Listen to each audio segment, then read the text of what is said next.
911 emergency. 911. What's your emergency? How can I help you? Welcome back, everybody, to We Speak Dispatch. We are proud to have almost all of our main and featured panelists join you in this new year in 2021. Hey. And welcome to 2021, everybody, as we kick 2020 out the door.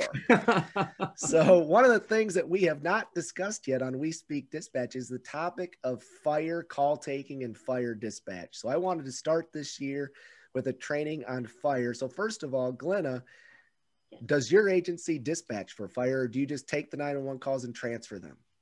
We take and transfer. John, what about you? We do not dispatch for fire at all. We do both. Okay. Oh, wow. You transfer the calls and dispatch fire? Oh, no, we accept. We do it all. He transfers to the guy sitting next to him. Here, you take it. Yeah. With a smile on our face. Actually, we give it to Glenna, who then transfers it again. There we go. No, in all seriousness, we accept and dispatch. Yeah. Leslie? We do not. Not currently.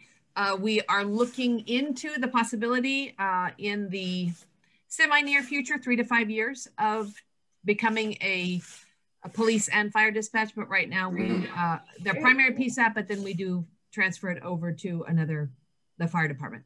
Okay. Wow. And Doug, prior to recent retirement, what were your?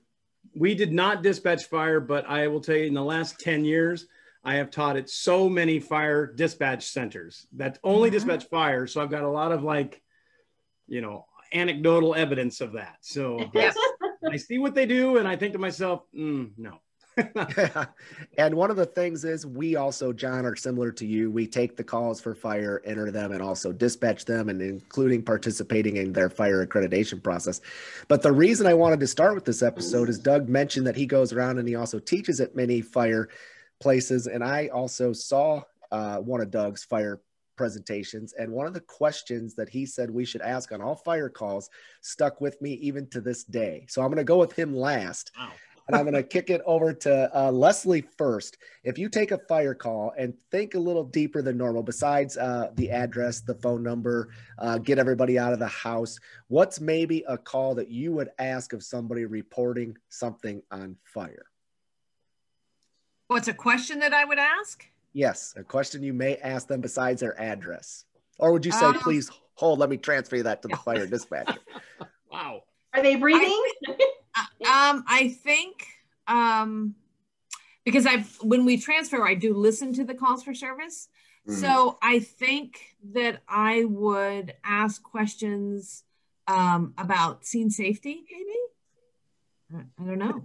Okay, John, what about you? Just one question. Okay. Is anyone trapped in the structure? Is anyone trapped in the structure? Glenna, what about you? What's on fire? What's on fire? Doug, what did you teach me years ago? And if you don't get it right, I'm going to steal your thunder. So you better get this right. No pressure. I will tell you that one thing that we used to do is I always told people, get the address. And then when you're transferring it to fire, give them the address, because the person's hysterical. They're not going to be in right mind, but I've already got the address. I can tell fire, they're at this address, go ahead. And then they can kind of continue on. I hope that's what I said. I can't remember. I don't think that's it. I can't wait. I don't think that's a question. Oh, No. wait, I think I might know. You better come up with another question, Doug, because that's not it. So far, you've strike one. Please strike remind one, me. Doug. It's been a while. We'll wait while you open that curriculum. Yes. What Doug taught me, and it's not listed in a lot of the fire protocols that I'm aware of, maybe in some, but the one we use, it's not. And I thought it was such a great question, is if you got a caller that's reporting the fire that's not trapped in it, Doug taught me to ask, did you see the fire start? Oh, that's it. Yes. I think it's fire related, not law enforcement. Yes. And Doug, I'm going to kick it back to you. Why don't you tell the rest of the people listening to this episode why you teach people to ask that question? Well, here's the thing. In one of the areas I worked in, they had a lot of brush fires happening. They're lighting up like crazy, which is not uncommon for Southern California, but a lot of things out there. And they kept saying to the callers, did you see it start? Did you see it start? And I was talking to the fire department, why do you guys ask that? And they said, here's why. Right before when we started having these fires, somebody said, did you see it start? And the person said, I didn't necessarily see it start, but I saw this guy getting out of a white truck up in the street, and he was walking up in the hillside with looked like a torch or something. Turned out that was the arsonist who started the dang fire, and they asked it by asking that one question that satisfied everything. So it was just so wow. And I trained our people to do it too. Did you see it start? And 99% of the time people are going to say no, but that one time could be the time somebody's going to say, yeah, maybe I did. And that caught that guy. That arsonist was caught. So. And that training, Doug, stuck with me for years, all the way up until this episode. So Leslie and Glenna, this question goes to you, and then John, I'm going to come back to you. Since you guys just take the calls, I'm assuming though law enforcement does parallel fire and responds to some of the calls, either for traffic control or to assist them or for whatever other reason. So how does everybody communicate at your agency when fire's at a different place? Ed, you can go ahead and answer it, whoever wants to.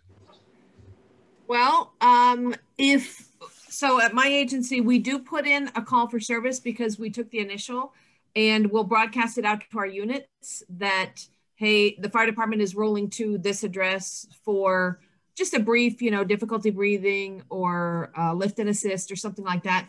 Just in the event that one of our police units is around the corner and they can provide scene safety, or they carry the AEDs in the backseat of their car, and they're also first aid and CPR certified. So if they're right there at that place and they can get there faster than the fire department, so we do make that broadcast. Yeah, and Glenna, for you, it's going to be, I know you focus on mental health more and peer support and everything else. Do you work with your fire department when they go through a tough call that also the dispatchers may be involved in at your agency? That's such a good question, because no, we don't. And we recently had a call that was, I knew personally speaking, it was a little tough on the officer. But I wanted to make sure that the dispatcher knew and understood that we were totally behind her. We thought she did a great job, the whole 9 yards. And it was difficult to even get a hold of her to talk to her. And I do have a couple of friends that work at the same place where she does. There's the word peer support, the word mental health, those words don't even come across their lips. And they had a firefighter killed just a few months ago in one of the fires. I work in Southern California, so of course we're always on fire. But they had a firefighter killed, and I was asking, well, what are they doing for the dispatchers? And nobody could tell me anything. Yeah, so there's some ground that could possibly be made up there. John, at your agency, a slightly different question. Do your dispatchers, since you work at a large agency that takes the fire calls and dispatches them, are they only fire dispatchers, or are they call takers, police, law enforcement, whatever? Do they do everything, or are you specialized in one thing? For the call processing, no, we're everything. Police, fire, rescue, animal protection, general referral kind of thing. For the dispatch radio side of the house, it is specialty. Yeah. And do you ever at your agency get to be cross-trained in all the specialties? I would say 2 out of the 3 specialties people get to be cross-trained. It is rare that people are cross-trained in all 3 specialty areas. Yeah. And even though when we're doing these simulation things, we participate in active shooter training and maybe have a dispatcher on the radio, whether we're separated or we're together, does dispatch participate when fire does mock training? Glenna, at your agency, do they participate? We participated in the last active shooter training. However, we participated. Their fire dispatchers did not. Yeah. Which I thought was strange. Yeah. Yeah. John, what about at your agency? Do you guys participate in mock fire drills? Yes, when the fire department, actually pre-COVID kind of thing, but even probably ended in 2019 or so, when they would do their in-service, particularly in the evening, and light their building on fire at the fire academy, and they practice drills with command and establishing command and alternate radio channel, they would actually request a dispatcher be involved in those drills. Yeah. Good. And Leslie and Doug, what about you guys? One thing that, and John, when he said that, it's like, oh yeah, that's one thing that the fire department does so much better than the police department is incident command and getting that set up. Oh yeah.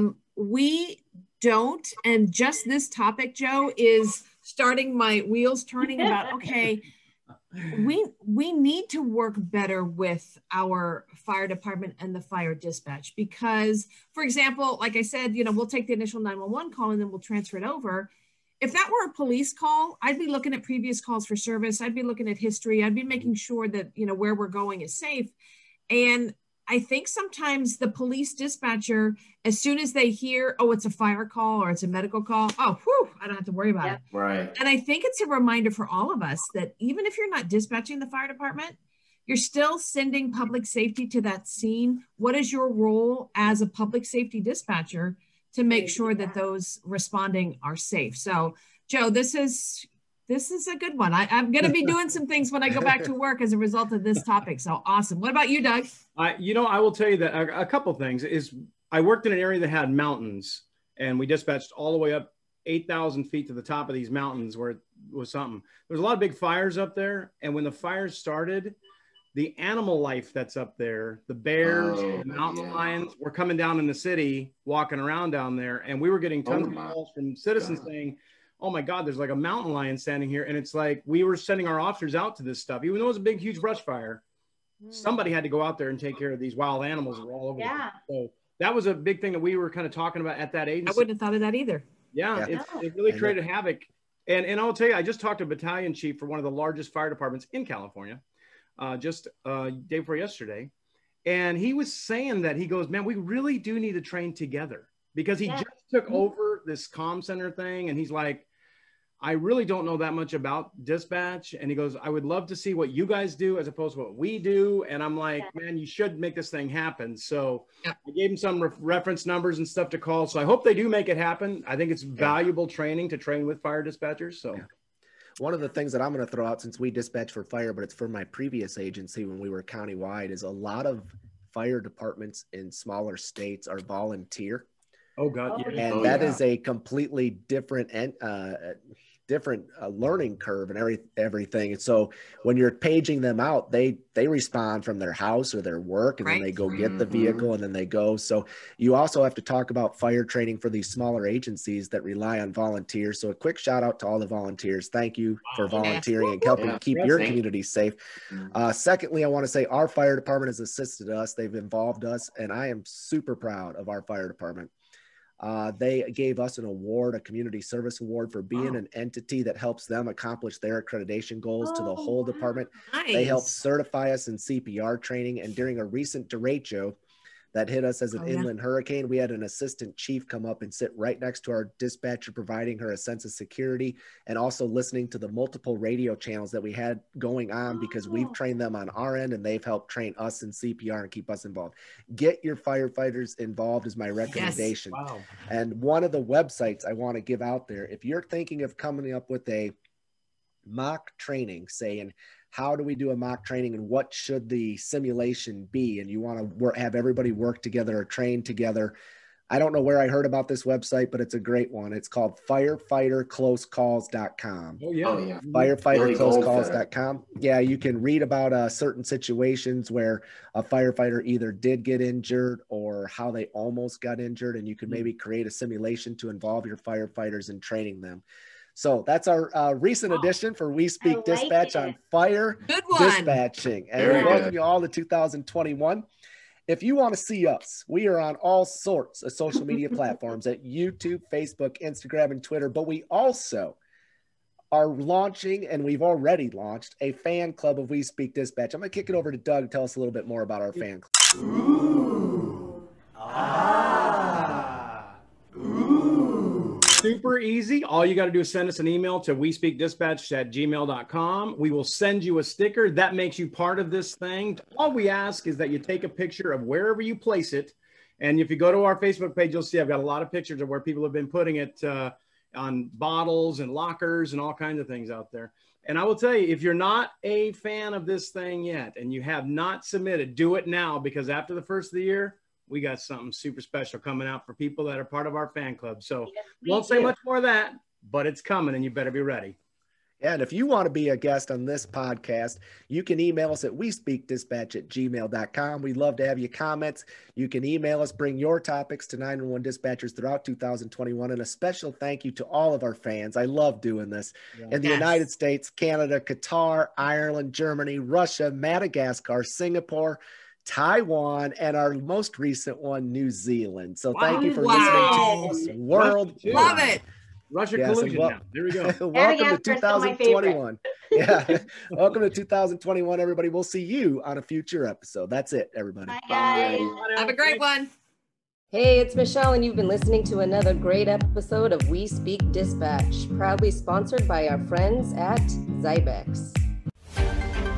911 emergency. 911. What's your emergency? How can I help you?